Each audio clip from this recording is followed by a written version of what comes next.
Good morning, good afternoon, depending on which time zone you are joining us from. Welcome back to our webinar audience. And so we are moving on to the next panel discussion on the topic of closing the skills gap and building capacity. The 21st century curriculum, essentially. But before meeting the panel, let's take a quick look at the background to this discussion.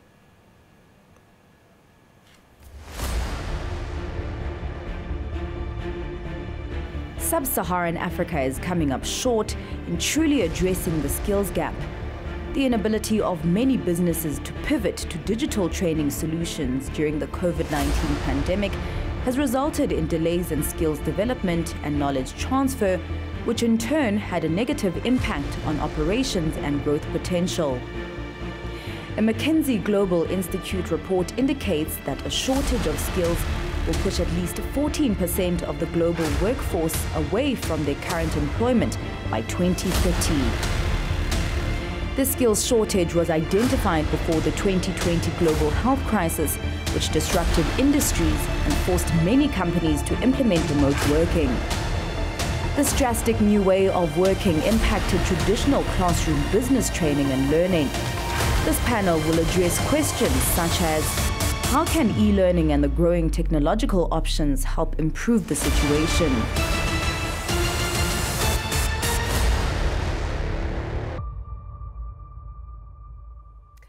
As we did hear in our keynote address from Ms. Busi Mabusa, the summit does come at a very timely time for Africa, as the cracks are beginning to show. If we are certainly going to harness the the demographic dividend of having a large youth population on this continent, it needs to be followed by an education dividend also, if our continent is to be fully competitive and if it is to fully reach its growth potential. But let us meet our panel, who will be delving into the topic of how to close the skills gap and build capacity.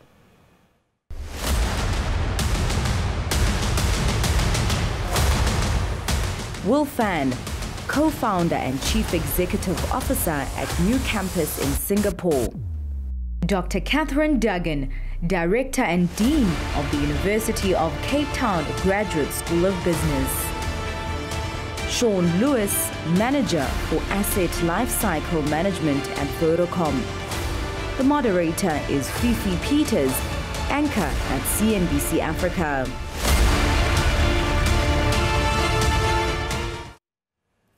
I think the recent riots that the world has witnessed of South Africa have shown exactly what can happen if we allow a situation of poverty, unemployment and inequality to exist in a society too long. You will essentially get some parts of the country burning down as a result of people being frustrated of being excluded from the formal economy for too long. So as we try to endeavor to avoid a situation like we just witnessed in South Africa repeating itself anywhere else in the continent, where the gap between the haves and the have-nots is also large, we will be discussing exactly what needs to be done to start making an effective change in turning this gap around. And we have met our panel, who will be endeavoring with us in this discussion. Welcome to you all. And Sean, I'd like to begin with you here. And I know you do wear quite a lot of hats, and I'd like to ask for you to put your hat on as an educator at this stage and ask, we have had quite a lot of interventions thus far to try and close the skill gap. In your view, why have they not been successful? I think there are a couple of reasons for the interventions not being successful thus far. I think one of that, and most significantly, I think, is that we've in large part left the world at large, in large part left the interventions to government. And I think the problem is significantly bigger than government is able to solve. And if we look at our problem is not a university problem. Our problem is an education problem from preschool through primary and high school, and building the capabilities that people need in order to survive and thrive in this world. And I don't believe that government, regardless of how well-intentioned they are, and regardless of what policies they put in place, do not have sufficient, on the one hand, capacity to deliver on the demands of education, and do not necessarily have the competence to be able to deliver on the demands of a modern education, of the modern educational requirements. So I think the challenge around our failures of interventions is in large part because we don't have a massive collaboration of corporates, enterprises, the world at large in ensuring that we provide a solid educational foundation from preschool all the way through to university. So for me, it's a failure of collaboration and cooperation beyond government, and that for me is probably the most significant. I mean, we can talk about the educational systems and industrial educational systems and moving towards new kinds of educational systems. But first, we need to have the capacity and competence to intervene in the poorest of the poorest areas in this country and across the continent, and essentially across all of your socio-economic demographics, as well as across all of your geographies, where the places that have the least access to schools, least access to technologies. And that kind of capacity and competence is, I believe, beyond government. So for me, that would be a critical failure for up to date. Sure. And Sean, I imagine that you were speaking from the perspective of South Africa. And Catherine, perhaps you can come in here and give us the continental experience, given that you have had or spent some time teaching on the continent. I mean, are the challenges and the reasons why we haven't been able to close the skills gap in South Africa the same for the continent, would you say? Or are there other factors in the rest of the continent at play? Thank you very much. You know, I've spent about 20 years working across Africa in about 25 different countries, and a lot of what we see is similar. There are a few differences, but really what I want to emphasize is we talk a lot about the learning journey, and we talk, as we should, about learning from youth, from the very beginning of primary school all the way up through university. But I want to make sure that we don't ignore continuous learning.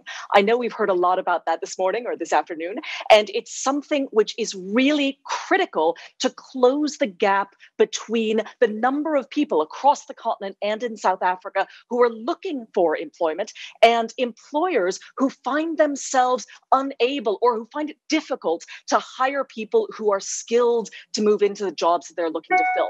And so across the continent, what we're really looking for is an opportunity to upskill people at all ages and at all stages of their careers. And I think that is something that we see all across Africa. And in fact, I'll say one more thing, which is one of the things that I really want to emphasize, and one of the things that we spend a lot of time emphasizing at the UCT GSB, of which I should say Sean is, I think, a proud alumnus. One of the things that we really emphasize is we see so much innovation on the ground in Africa, across the entire continent, and very much in South Africa. And one of the things that I'm really focused on doing is making sure that an understanding of that local context and an understanding of the excitement of that innovation is something that is worked into our curricula, that is worked into what we teach our students, again, from the very beginning of primary school, all the way through people who are already in the workforce, people who are looking to reskill, to upskill, to shift, to become more entrepreneurial, so that we are not only taking lessons from the West, but we're really bringing in lessons that we are learning from our local communities and from communities all over Africa and all across the continent. I hear you. Will, your thoughts here. I think good evening to you, if I'm correct with the time differences between South Africa and Singapore. But you have essentially developed an institution that has been described as a disruptor of the traditional learning and education methods. So can you just tell us exactly what problem you set out to fix and how impactful it has been thus far? Thanks for your question, Fifi, and Sean, Catherine, lovely to meet you all. I think for us, where New Campus plays is in the position of being a challenging university. And what we've seen over the past 18, 24 months with COVID it's really putting spotlight on the way that we learn, the way that we work, and what is that blend in between. The previous talk and keynote talked a lot about entrepreneurship as emerging careers. For us, it's really looking at what are the new industries that are evolving, especially in such a rapid time, where we're seeing the trajectory of new careers for students, working professionals, are new economies and new industries like your e-commerce, your fintechs, your medtechs that have been enabled, with the entire economy going online and digital for the first time, or effectively digital for the first time. I think what we're very excited about is how can you explore new ways of building a key skill sets that haven't traditionally been done at your undergraduate, postgraduate level. And so for our learners, we really look at two things. The first is how do you empower learners to get exposure to these new emerging industries? But secondly, how do you build a business model that is more accessible, more inclusive, so that you're not traditionally going to a big institution, but something that you continuously be engaged and learn for the rest of your life. I think for us, what we've seen is it's not just the term of lifelong learning, but mechanically, how do you actually build that into the learning system, and how do you make it accessible for those who traditionally haven't been able to get that? And to your question, I would perhaps like to hear your answer and your thoughts on how you are doing this, Will. Yeah, so I think for us, what we've seen, two of the slowest industries to innovate over the past decade would be the medtech and the education industries. And our thesis is that you have policy, you have infrastructure, you even have customer behavior on how they look at the brands to engage. And I think for New Campus, where we see ourselves looking at underwriting, undercutting, and arbitraging, is really the two pieces of what balances together. The first is the real estate costs. So now when you have students, learners, workers adopting remote working, adopting remote learning for the first time, what does that mean in terms of having a physical campus, especially when some of the top tech companies are looking at working remotely for the first time? Does that mean learning should be the same? I think the second approach for us is traditionally education at the postgraduate and continuous education has been taught by academic. And so for us, we look at how do you bring in folks from industry to be teaching, who are at the forefront of their field. For us, it's really looking at how do you empower, the folks at the Netflix, your Googles, your Xiaomis of the world that are building cutting edge technologies, creating new ways of working, and then converting them into world-class instructors. I think for us, it's these two key areas where we see a lot of exciting developments, whether it's from the university side, partnering with private organizations, or the way with private organizations building their own challenger corporate schools. All right. Sean, coming back to your opening remarks about why this gap, the skills gap on the continent has grown so large, especially over the past year or so as we've grappled against the pandemic. You said that the problem is way too big for governments to solve on its own, and governments don't even have the capacity and the capability to do so. You said that the private sector would definitely need to step in here. My question to you is, how do we get the private sector to take more of a role in closing the gap? Okay, that's one of the things that I found while listening to some of the previous speakers, and they kept on talking about the demand, the industry demand of learners, that the industry demands certain competencies. So there's a continuous, and they talked about industrialization of education and education being geared towards industry. And it seems to be universal recognition that industry demands certain competencies, certain skill sets, certain attitudes, values, etc., that enables people to come in and be productive contributors to either their products and services. The challenge in South Africa, and I can speak only for South Africa really, because I don't, and probably the African continent to some extent, is that we have a very, very large population. We have about 12 million learners. About 10 million of that 12 million, about 83% of that learning population are in quintiles 1 to 3 schools. So these are the schools that are economically relatively deprived relative to your quintiles 4 and 5 schools, 83% of that population. if we look at the infrastructure that they have available to them, particularly if we look at the pandemic in the last year and a bit, 90% of those students have very little access to connectivity to enable them to learn.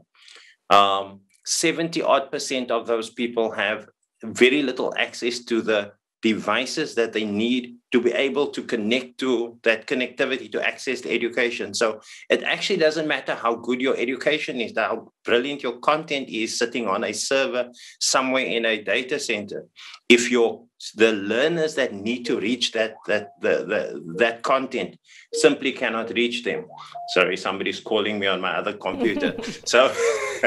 So the challenge for South Africa, and I think for Africa as a whole, is to enable those learners that are sitting in remote places, those learners that are sitting in economically deprived communities, to be able to access quality content, quality curated content from professional expert teachers in order for them to develop. Now, that means, so if we look simply at connectivity and devices, 12 million kids in South Africa, providing each of 12 million kids with a laptop that enables them to connect free of charge. Government doesn't have the capacity to deliver those kind of things. Neither do they have the competence to manage a network that ensures that those learners can access the data and the competence to develop the educational content and the continuous learning processes and the teacher management systems that enable learners to learn. So I'm not talking about university, I'm largely focused on pre-primary, primary, and high school, because that's the foundation. Everything is built on that. We need to build basic literacy, basic numeracy, and basic technological literacy. On top of that, you can build values and attitudes, etc., and you can build the competence, because those are the basic ingredients for continuous learning that Catherine talked about, and for adaptive learning that Wolf talked about. But you need to have those basic components. But those basic components require that kind of investment in that community. We need to be able to build the producers of services and products in order to have consumers of services and products.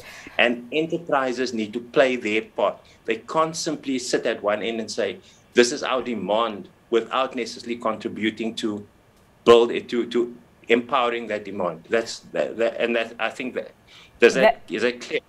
It does, but it also makes me want to stay with you, Sean, and ask you to put your hat on as an enterprise now, and as an enterprise or as a professional working in the telecommunications, a sector that can help improve connectivity or even the rate of the number of devices that are in the hands of a lot of these kids who don't have them.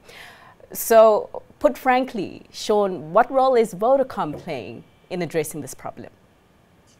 Look, I think Vodacom has been stunning. And I'm not saying that only because I work for Vodacom, but I think Vodacom has actually, the contribution Vodacom has made has been stunning, because Vodacom has built an education platform and provided content for learners from grades 1 to 12. And in the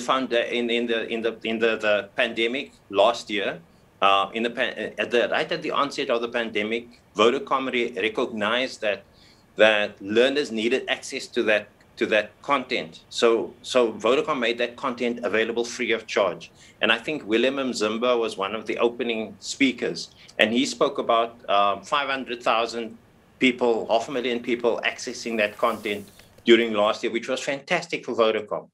But now compare that 500,000 people to the 10 million odd people in quintiles 1 to 3, and the 12 million people across our learners, across our schools generally. And then you realize that the impact that Vodacom has made is significant, it's important, but not enough.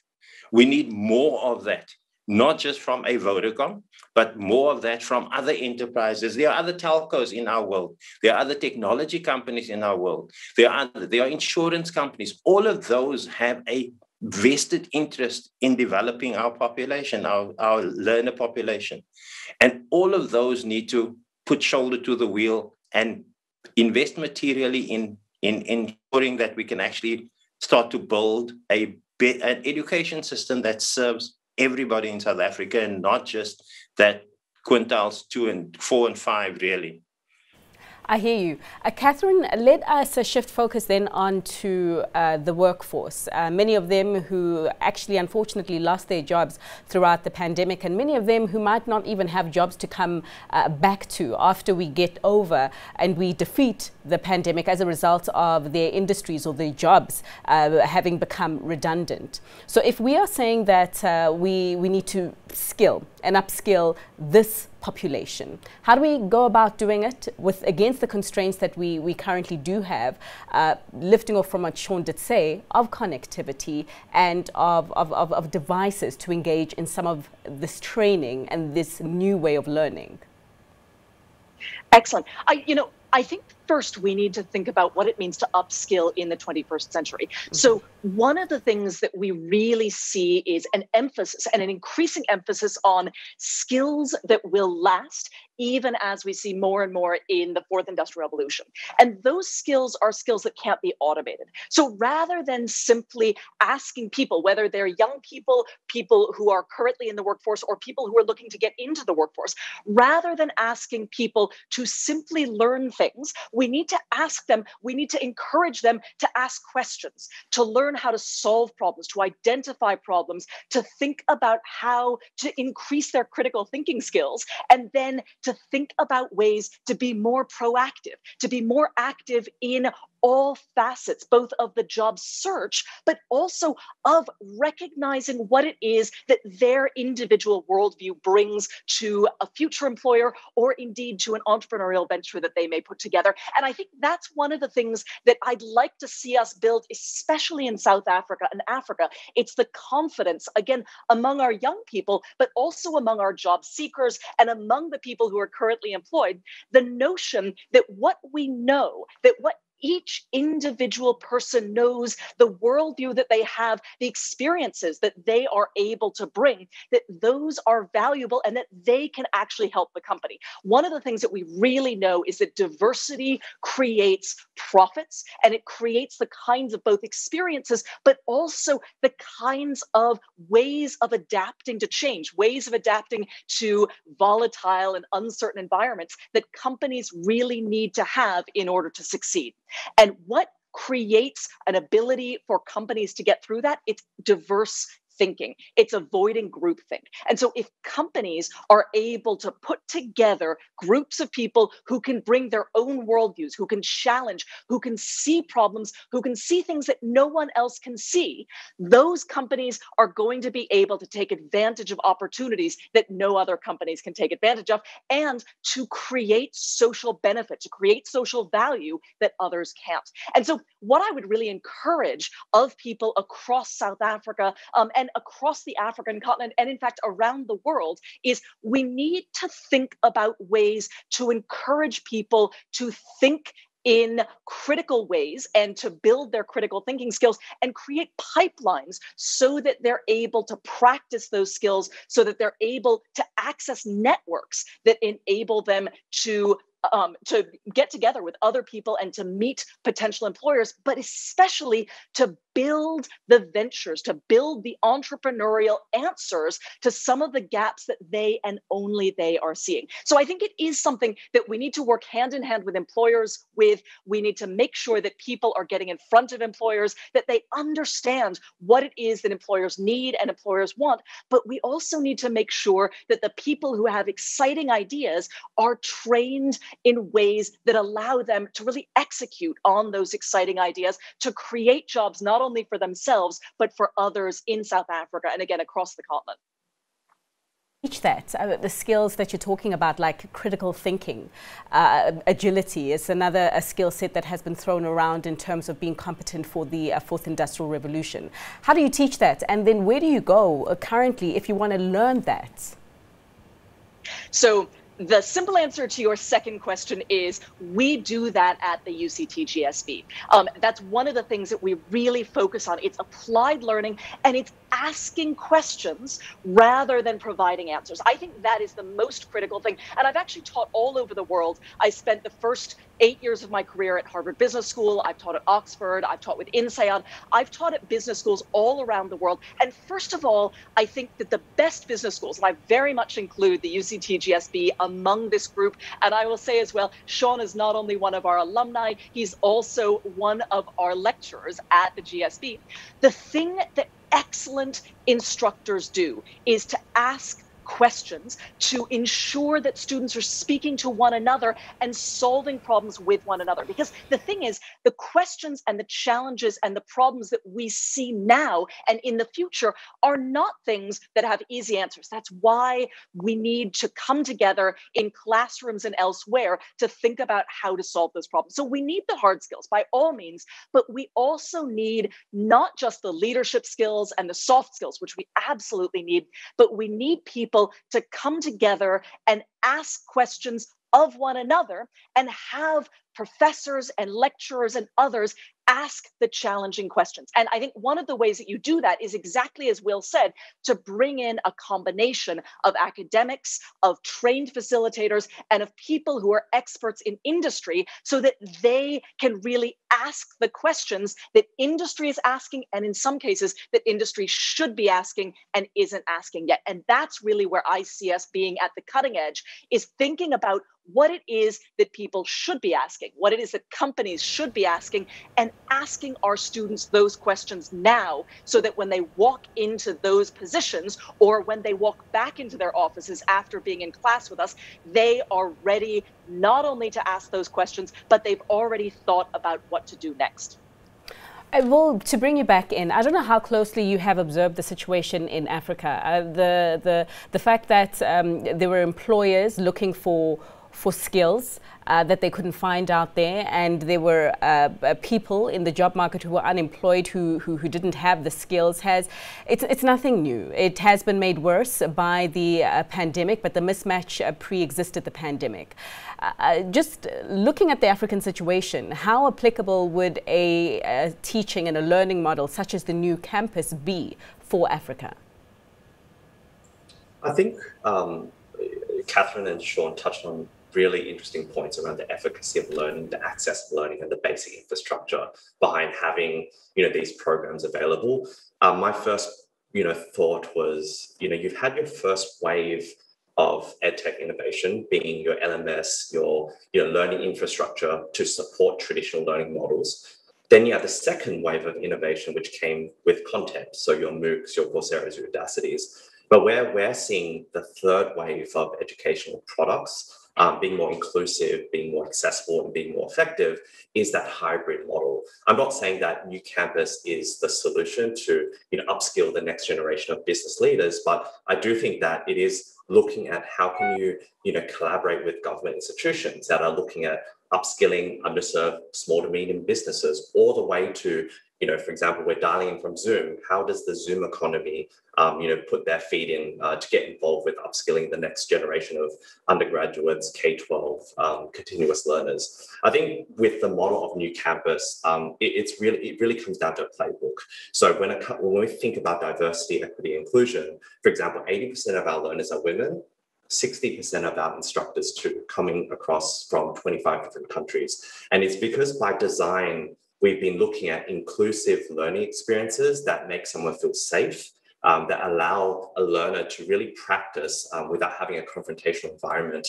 And I do think with new technology partners, business partners, and private organizations, rethinking the way that they hire and rethinking the way that they deal with their people, there's a huge white space for them to apply sort of learning experiences and pre-programming before hiring a new graduate or a new team member.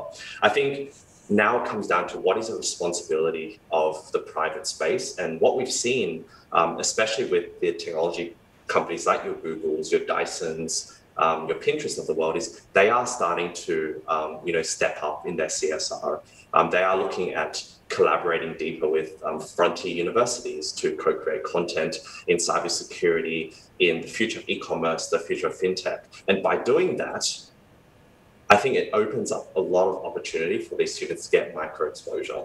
I think my question now that we've been losing a lot of sleep on is how do you make that learning accessible, and how do you make that effective? Because at the end of the day, we are living in this hybrid, strange, remote online world, and I don't see it going away in the next 2 to 3 years. So how does that actually transition a learner journey, and how does this transition the way that companies are changing their ways of working and their infrastructure over time?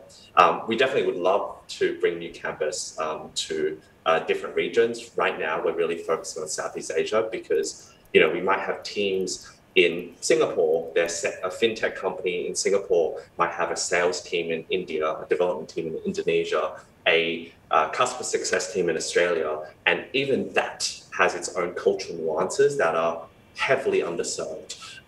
But if you're interested, definitely willing to have a chat to see how we can start co-creating content. And I think this is where these conversations really start to kick off.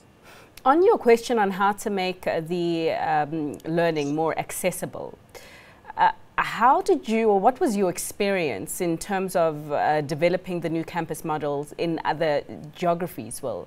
And in terms of Africa's current situation in which accessibility is constrained by connectivity and the lack of devices, how have you overcome such challenges in the other geographies that you have expanded to?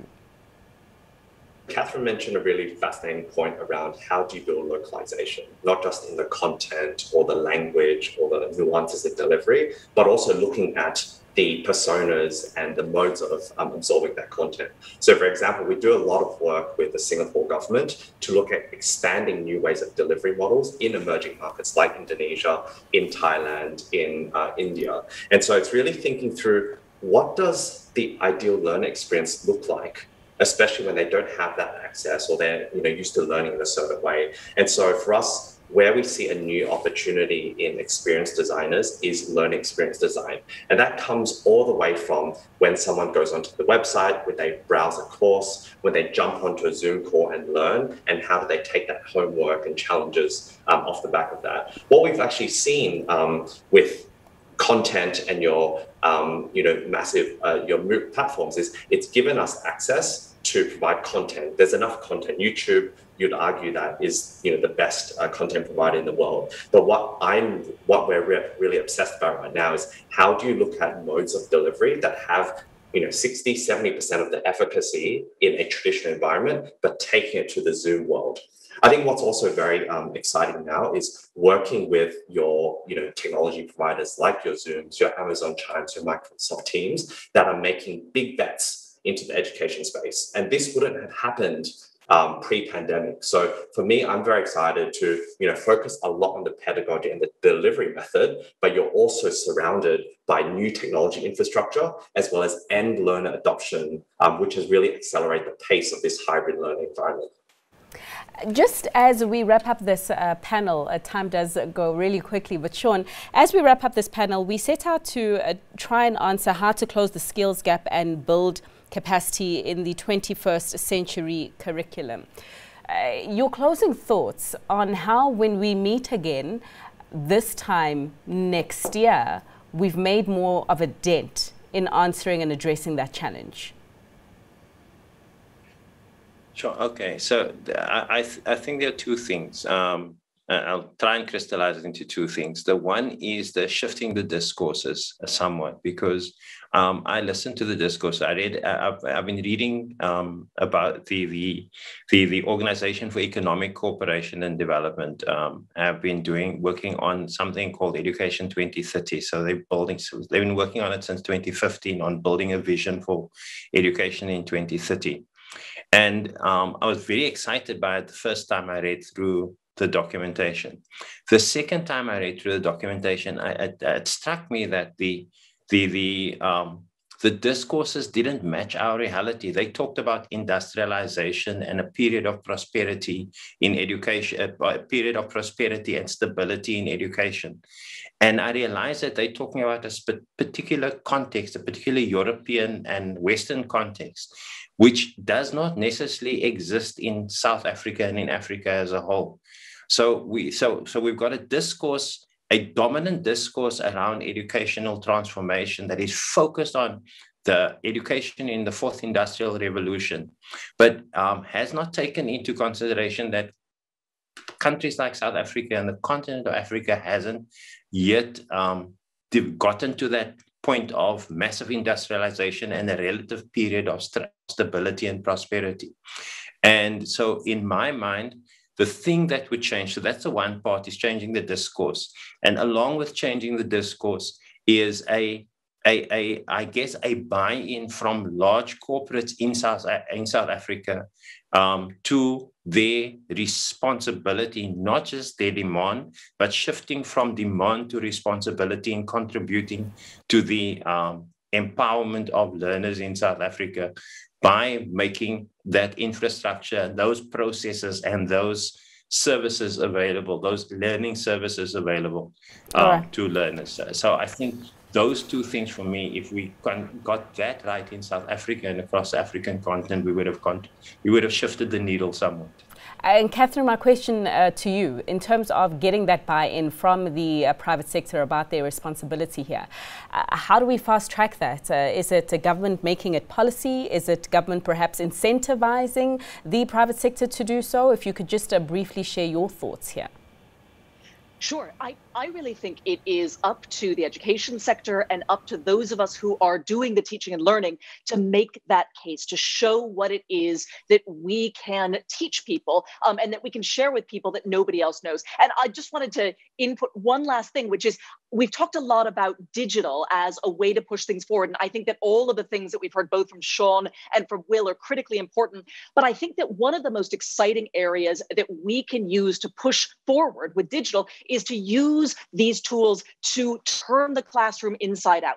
The traditional way of learning is everybody sits in the classroom, they look at the professor or they look at the teacher and they learn these hard skills. We can use video, we can use other things to look at the rest of the world and provide a kind of perspective that many people aren't getting. And that's a different kind of access, but it's also a really critically important kind of access. And so we are, just to give you a very quick example, if you think about what's in your phone and the batteries, the lithium-ion batteries that underscore the entire green revolution that we talk about a lot of those minerals come from places like the DRC. They come from places like the Katanga region of the DRC, and they are shipped all the way overland, all the way out of Durban in the port in South Africa.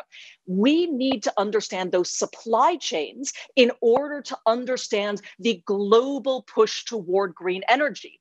We need to teach people how to understand those supply chains and how to manage their volatility. Those are the sorts of questions and answers about things like diversity, about things like how we look to the future that really gets corporates to start thinking and listening about how to engage and how to bring this kind of education more into what they're doing, but also even into primary and other places where they can really insert money and experience, as Sean has been saying.